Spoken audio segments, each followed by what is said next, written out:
ಕುಡಿದ ಮತ್ತಿನಲ್ಲಿ ಯುವಕರು ಮೆಟ್ರೋದಲ್ಲಿ ದಾಂಧಲೆ ಮಾಡಿರುವಂತಹ ಘಟನೆ ನಡೆದಿದೆ. ಮೆಟ್ರೋ ಸಿಬ್ಬಂದಿಯ ಜೊತೆಗೆ ಗಲಾಟೆಗೂ ಕೂಡ ಮುಂದಾಗಿದ್ದಾರೆ. ಕುಡಿದ ಮತ್ತಲ್ಲಾಗಿರುವಂತಹ ಘಟನೆ ಇದು. ಮೆಟ್ರೋದಲ್ಲಿ ಯುವಕರ ಪುಂಡಾಟ. ಮೆಟ್ರೋ ಸಿಬ್ಬಂದಿಗೆ ಮೂವರು ಹೊಡೆದು ಈಗ ಅರೆಸ್ಟ್ ಆಗಿದ್ದಾರೆ. ಮೂವರು ಪುಂಡರನ್ನ ಬಂಧಿಸಿದ್ದಾರೆ ಕಾಡುಗೋಡಿ ಪೊಲೀಸರು. ಕುಡಿದ ನಶೆಯಲ್ಲಿ ಮೆಟ್ರೋ ಹತ್ತಲಿಕ್ಕೆ ಮುಂದಾಗಿದ್ರು ಪುಂಡರು. ಕಾಡುಗೋಡಿಯಿಂದ ಯಶವಂತಪುರಕ್ಕೆ ಹೋಗ್ಲಿಕ್ಕೆ ಮುಂದಾಗ್ತಾ ಇದ್ರು. ಈ ಸಂದರ್ಭದಲ್ಲಿ ಸಿಬ್ಬಂದಿ ತಡೆದಿದ್ರು. ಯುವಕರ ವರ್ತನೆ ನೋಡಿ ಭದ್ರತಾ ಸಿಬ್ಬಂದಿ ಪ್ರಶ್ನೆ ಮಾಡಿದ್ರು.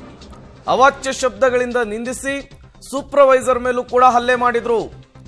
ಕಾಡುಗೋಡಿ ಟ್ರೀ ಪಾರ್ಕ್ ಮೆಟ್ರೋ ನಿಲ್ದಾಣದಲ್ಲಿ ಈ ಘಟನೆ ನಡೆದಿದೆ.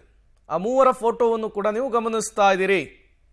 ಮದ್ಯದ ಅಮಲಿನಲ್ಲಿ ಇವರು ಮೆಟ್ರೋ ಸ್ಟೇಷನ್ಗೆ ಬರ್ತಾರೆ. ಇವರ ವರ್ತನೆಯನ್ನು ನೋಡಿ, ಇವರ ಬಿಹೇವಿಯರ್ ಅನ್ನು ನೋಡಿ ಸಿಬ್ಬಂದಿ ಪ್ರಶ್ನೆ ಮಾಡ್ತಾರೆ. ಆ ಸಂದರ್ಭದಲ್ಲಿ ಭದ್ರತಾ ಸಿಬ್ಬಂದಿಗಳ ಜೊತೆಗೆ ವಾಗ್ವಾದಕ್ಕೆ ಹೋಗ್ತಾರೆ, ಹಲ್ಲೆ ಮಾಡ್ಲಿಕ್ಕೆ ಮುಂದಾಗ್ತಾರೆ. ತತ್ಕ್ಷಣಕ್ಕೆ ಸೂಪರ್ವೈಸರ್ ಕೂಡ ಅಲ್ಲಿಗೆ ಎಂಟ್ರಿ ಆಗ್ತಾರೆ. ಈ ಸಂದರ್ಭದಲ್ಲಿ ಮಾತಿನ ಚಕಮಕಿ ಆಗುತ್ತೆ. ಅದಾದ ಮೇಲೆ ಸೂಪರ್ವೈಸರ್ ಮೇಲೂ ಕೂಡ ಹಲ್ಲೆಗೆ ಮುಂದಾಗಿದ್ದಾರೆ ಅನ್ನೋದು ಗೊತ್ತಾಗ್ತಾ ಇದೆ. ತತ್ಕ್ಷಣಕ್ಕೆ ಘಟನಾ ಸ್ಥಳಕ್ಕೆ ಪೊಲೀಸರು ಬರ್ತಾರೆ. ಮೂವರನ್ನು ಕೂಡ ಈಗ ಅರೆಸ್ಟ್ ಮಾಡಿರುವಂತಹದ್ದು. ಮೂವರನ್ನು ಕೂಡ ಅರೆಸ್ಟ್ ಮಾಡಿ ಪೊಲೀಸ್ ಸ್ಟೇಷನ್ಗೆ ಕರ್ಕೊಂಡು ಹೋಗಿದ್ದಾರೆ. ಅವಾಚ್ಯ ಶಬ್ದಗಳಿಂದ ನಿಂದಿಸಿದ್ದಾರೆ, ಜೊತೆಗೆ ಹಲ್ಲೆಗೂ ಕೂಡ ಯತ್ನ ಮಾಡಿದ್ದಾರೆ ಅನ್ನೋದು ಗೊತ್ತಾಗ್ತಾ ಇದೆ.